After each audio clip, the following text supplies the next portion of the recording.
Di kebun binatang ini memanggil Semuanya. ayah, ayah.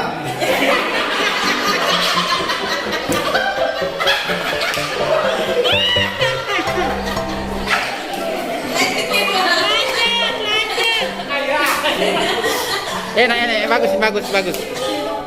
Ketinggalan di mobil. Jadi ayah memanggil Tini. Ayo temani ayah menjemput ibu. Oke. Assalamualaikum warahmatullahi wabarakatuh. Adapun potensi atau sumber daya yang dimiliki oleh sekolah kami, salah satunya selain sumber daya manusia, ada juga sumber daya lingkungan atau alam. Karena lingkungan sekolah kami itu sangat luas, punya halaman yang luas, dari situ bisa kita berdayakan untuk membuat program. Ya, salah satu program yang kami sudah lakukan adalah program gerakan ramah lingkungan. Ya, nah, jadi program ramah lingkungan di sini tentunya kita harus berdayakan murid untuk melakukannya. Misalnya dari segi kebersihan, penanaman pohon, taman-taman bunga dan sebagainya. Nah, selain itu kita juga persiapkan tempat-tempat sampah setiap kelas, tempat sampah umum. Ya, kemudian satu lagi program dari segi prasarana adalah mengenai perpustakaan dengan laboratorium komputer. Nah, perpustakaan ini cukup banyak buku-buku, kemudian tempatnya juga cukup simpatik, bisa satu kelas masuk untuk membaca. Nah, ini kita perkaskan kepada murid apabila ada guru tidak masuk dalam pelajaran, kita perkaskan untuk membaca anak-anak. Jadi tetap jalan pembelajarannya, jadi melalui program literasi.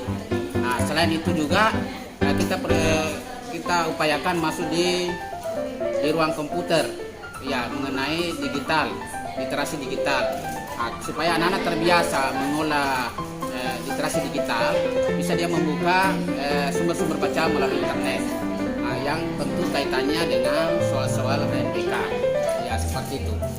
Jadi program-program inilah mulai kita rencanakan supaya kedepannya ini kita bisa fasilitasi semua teman-teman, orang tua, wali kelas, supaya kerjasama di dalam warga sekolah itu ya akan semakin bagus. Nah, itu yang kita harapkan.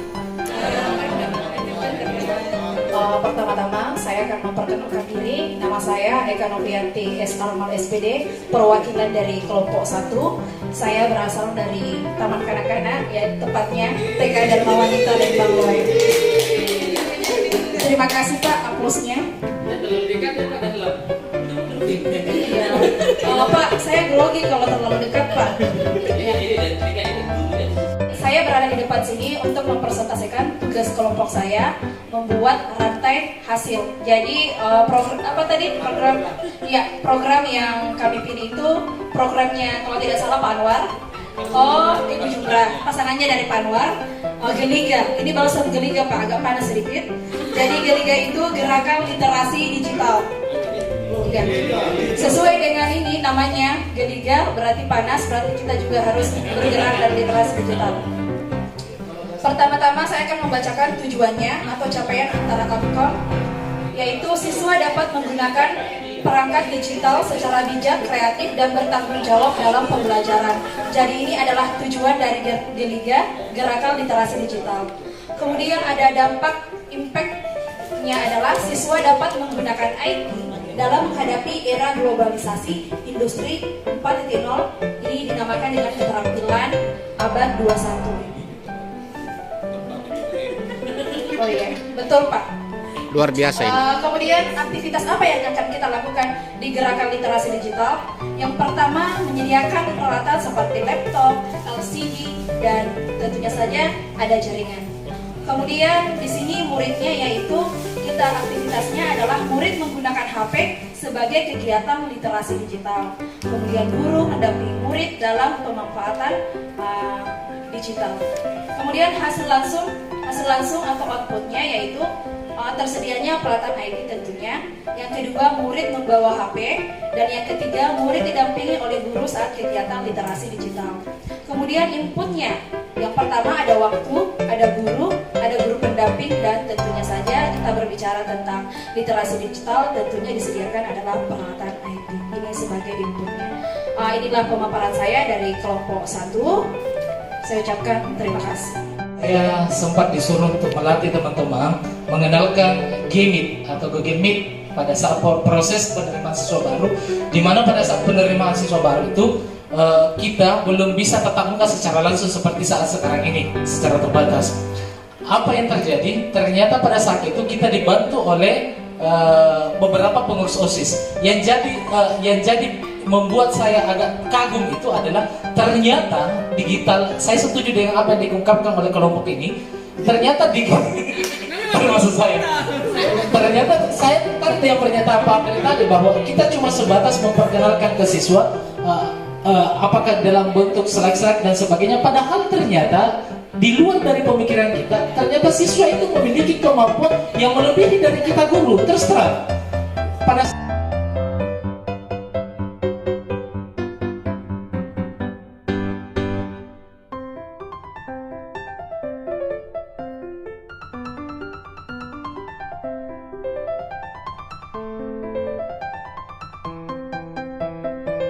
kami dari kelompok 3 ya, PP Bahasa Keren. 1, 2, 3 aku kasih tahu di sekarang gitu.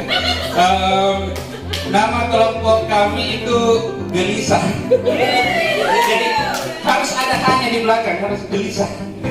Oke, jadi gelisah mungkin ini supaya lebih gampang diingat, karena selama ini kita cuma sering dengar gelisah, lihat sampah ambil. Tapi sekarang gelisah itu gerakan lihat sampah ambil.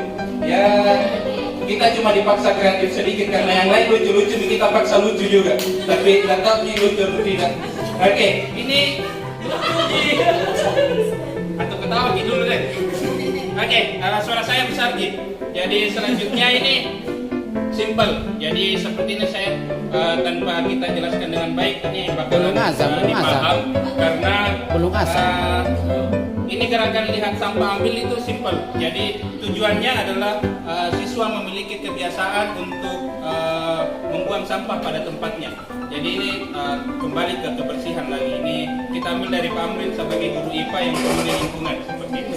Oke, selanjutnya dampaknya yaitu lingkungan bersih dan hidup sehat. Output yang kita lihat itu tersedianya tempat sampah yang cukup. Jadi disesuaikan saja dengan tempatnya masing-masing. Kita ambil cukup. Jadi kalau siswata cuma 2, ya 1 tempat sampah mungkin cukup, mungkin seperti itu ya. Jadi kemudian jadwal piket kebersihan. Jadi di sekolah kita akan berikan memang jadwal piketnya.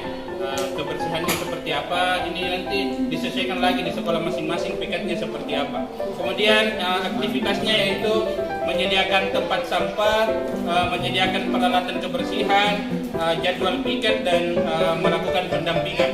Yang terakhir yang inputnya ya sama yang tadi, tempat sampah, jadwal piket, alat kebersihan, siswa, guru, dan dana. Mungkin seperti itu sih Pak. Mudah-mudahan karena bunyi juga itu ya nih, supaya cepat-cepat tuh. Kita sudah dijawab tadi persoalan nama. Ya, kita memang membuat nama yang keren agar situ nama sudah menjadi jelas bagi siswa. Kemudian program ini akan sudah jalan perlu. Ini sudah jalan Pak. Jadi kita lakukan secara kontinu. Karena berbicara tentang sampah itu ya itu memang kita harus lakukan secara konsisten. Di dalam setiap kelas kan ada disiapkan tempat sampah, ada jadwal kebersihan, itu dilakukan secara rutin. Yang bertugas siapa?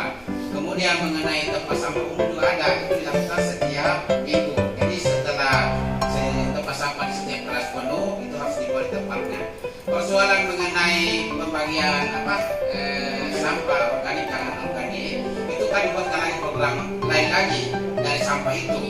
Apakah kita kelola misalnya plastik, kita buat kerajinan tangan, bunga misalnya, kemudian yang basah, bagaimana kita membuat pupuk kompos misalnya kan.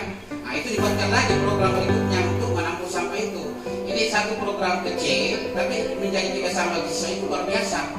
membiasakan siswa peduli dengan lingkungan, peduli kebersihan.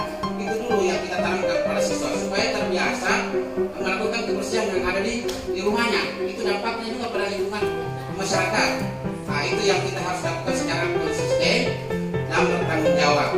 Nah, mengenai pemisahan sampah itu lagi programnya nanti, buatkan lagi program baru. Bagaimana kita mengolah sampah yang bermanfaat pada tumbuhan misalnya, bagaimana kita mengolah sampah yang bisa menjadi jasa, katakanlah kerajinan tangan. Nanti sih beda lagi.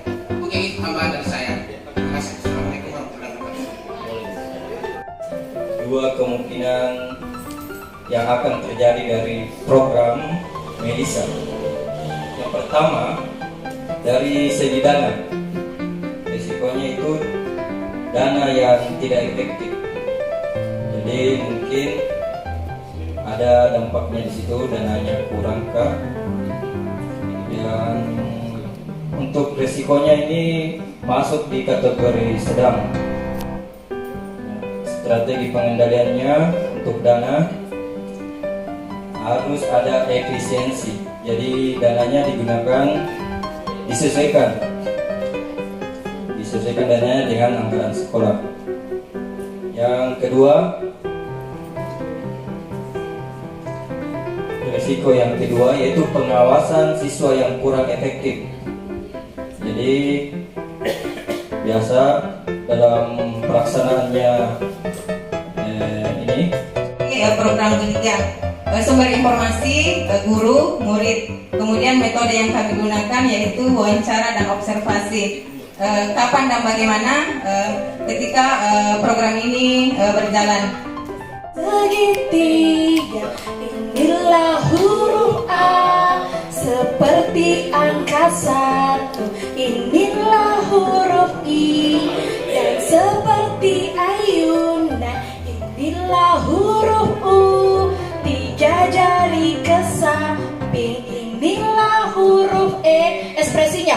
Dan yang seperti bola, huruf O.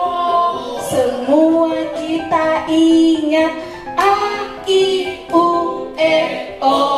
Di mana literasinya? Segitiga menyebutkan angkatan 1 itu literasi numerasi. Di mana ketika anaknya membacanya, mengenal hurufnya, ketika anak menyebutkan huruf A, I, U, E, O, ketika anak menyampaikan, Pak, jadi literasi itu, literasi baca tulis itu bukan hanya bilang B, A, B, B, I, B, tapi bagaimana bisa mengajak anak untuk sampai ke sana. Itu seperti segitiga, inilah huruf A, seperti angka 1, inilah huruf I, dan seperti ayunan, inilah huruf U, 3 jari ke samping, inilah huruf E, dan yang seperti bola, inilah huruf O. Semua kita ingat A, I,